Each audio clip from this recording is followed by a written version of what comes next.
얼마 전 오랜만에 영화관을 갔는데 영화가 너무 재미없었습니다.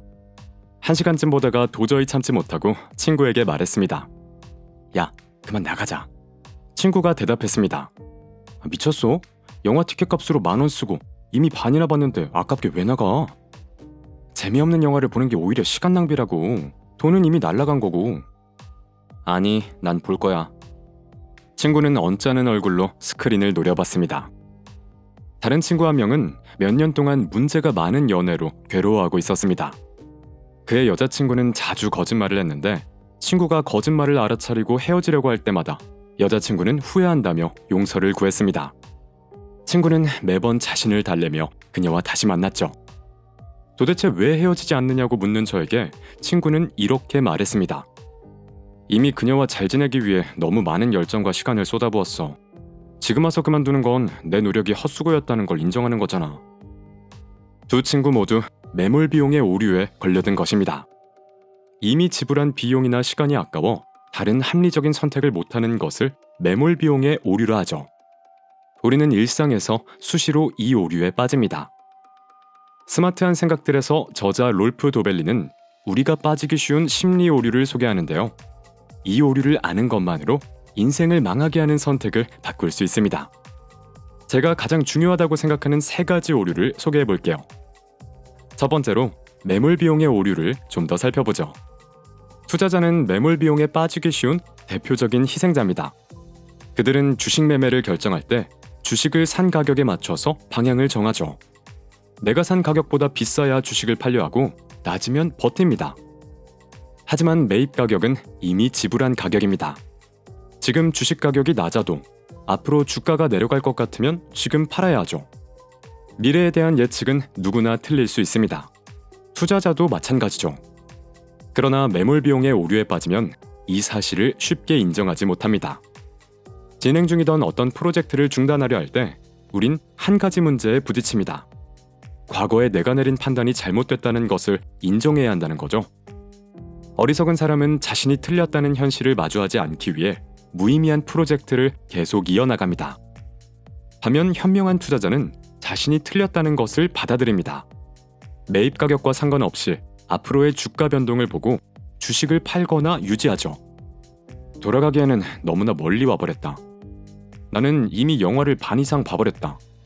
난 이 프로젝트에 1년이나 매달렸다. 이 모두가 매몰 비용의 오류에 잡혀있는 것입니다. 프로젝트를 끝까지 하고 싶다면 계속해야 할 정당한 이유가 더 있어야 하죠. 이미 투자한 것 때문이라는 이유만으로는 안 됩니다. 매몰 비용의 오류에 빠지지 말고 현명한 선택을 하기를 바랍니다. 두 번째 오류는 수영선수 몸매에 대한 환상입니다. 저자는 나심 탈레브와 인간의 오류에 대해 자주 이야기를 나누곤 했습니다. 나심 탈레브는 저도 좋아하는 작가이자 철학가인데요. 어느 날 나심 탈레브는 좀처럼 빠지지 않는 몸무게를 줄이기 위해 운동을 하기로 했습니다. 수영 선수의 몸매가 좋아 보였습니다. 균형 잡힌 우아한 몸을 갖고 싶었죠. 나심 탈레브는 일주일에 2번씩 집 근처 수영장에 가서 물속을 첨벙거리며 엄격하게 훈련을 했습니다. 시간이 한참 지난 후에야 그는 자신이 환상에 빠져 있었다는 것을 깨달았습니다. 프로 수영 선수들의 몸매가 그토록 완벽한 것은 숱한 연습의 결과가 아니었습니다. 오히려 그 반대였죠. 그들은 수영에 알맞은 몸을 갖고 있었기에 좋은 수영 선수가 될 수 있었던 것입니다. 그들이 원래 갖고 있던 신체 구조가 수영 선수가 되겠다는 선택으로 이어진 거지 수영을 해서 그런 몸을 가진 게 아니라는 거죠. 화장품 광고에는 아름다운 여성들이 등장하죠. 소비자들은 이런 광고를 보고 화장품이 자신을 아름답게 만들어줄 거라고 생각하게 됩니다. 그러나 화장품이 그 여성 모델을 아름답게 해준 게 아니라 그녀가 아름답기에 화장품 모델을 할 수 있었던 겁니다. 이처럼 원인과 결과를 뒤집어서 생각하는 것을 저자는 수영 선수 몸매에 대한 환상이라 부릅니다. 진로를 결정하는데도 이런 환상이 존재합니다. MBA 과정은 졸업생의 소득 통계를 이용해 사람들을 유혹합니다. MBA를 마치면 지금보다 높은 소득을 올릴 수 있으니 엄청나게 비싼 학비를 내더라도 결국 이득이라는 거죠. 실제로 MBA 졸업생의 소득이 올라간 것은 사실입니다.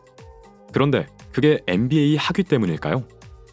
MBA를 취득하려고 노력하는 사람은 그런 노력을 하지 않는 사람과 전혀 다른 특성을 갖고 있습니다. 지적 욕구가 강하거나 승부욕이 강하거나 성실하다던가 하는 그런 성향 말이죠. 졸업 후 그들의 소득이 높아지는 데는 MBA 학위 유무와는 관련 없는 수천 가지 다른 이유가 있습니다.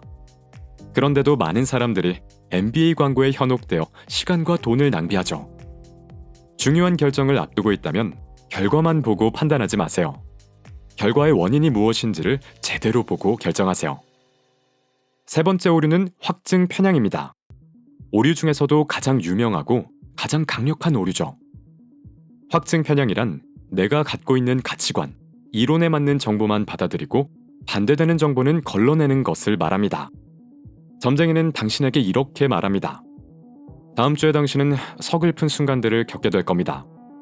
그 뒤 당신은 평상시라면 아주 사소하게 넘겼을 사소한 일도 점성가가 예언한 서글픈 순간으로 인식하게 되죠. 경제 전문가는 이렇게 말합니다. 중장기적으로 달러에 대한 평가절하 압박이 증가할 것입니다. 중장기적으로 라는 말은 얼마 동안을 말하는 걸까요? 평가절하 압박이란 무슨 뜻이고 무엇에 비교해서 평가절하된다는 걸까요? 금, 엔화, 아파트 가격? 경제 전문가는 애매하게 말하면서 틀릴 위험을 줄입니다. 하면 그 말을 듣고 난 사람들은 애매한 신호도 달러에 대한 평가절하로 받아들이며 잘못된 결정을 내립니다. 성공에 관한 책들도 이러한 원리에 따라 쓰여집니다. 흔히 간절히 바라면 이루어진다라는 책이 많습니다. 물론 그런 책을 쓴 영리한 저자는 그 이론을 입증할 사례를 산더미처럼 풀어놓고 있죠. 그러나 그 반대의 증거, 다시 말해 간절히 바라고 기도했지만 성공하지 못한 사람들, 혹은 간절히 바라지 않고도 성공한 사람들은 책에 실리지 않죠. 책에 감명을 받은 사람들은 주변에 간절히 기원해서 성공했다는 수많은 사례를 보고 듣습니다. 그 반대되는 사례는 걸러듣죠. 그렇게 책을 믿는 신봉자들이 만들어집니다. 인터넷은 확증 편향을 더욱 견고하게 만듭니다. 같은 생각을 한 사람들만 모이게 되고 반대되는 사람은 차단되죠. 나와 같은 생각을 하는 사람과 같이 있으면 위안을 느낄 순 있어도 현실을 직시할 순 없습니다. 진로를 결정하거나 투자를 하는 중대한 결정을 할 때는 확증 편향에서 반드시 빠져나와야 하죠. 어떻게 하면 이런 오류들에서 빠져나올 수 있을까요? 나는 틀릴 수 있다. 내가 틀릴 가능성이 내 생각보다 매우 높다는 걸 받아들여야 합니다. 자신이 똑똑하다고 믿고 항상 내가 맞다고 생각하는 사람이 매몰 비용의 오류, 수영선수에 대한 환상, 확증 편향에 빠져듭니다. 여러분도 저도 오류에 빠지기 쉬운 인간입니다. 이걸 인정하는 것부터 시작해봅시다. 책그림이었습니다. 감사합니다.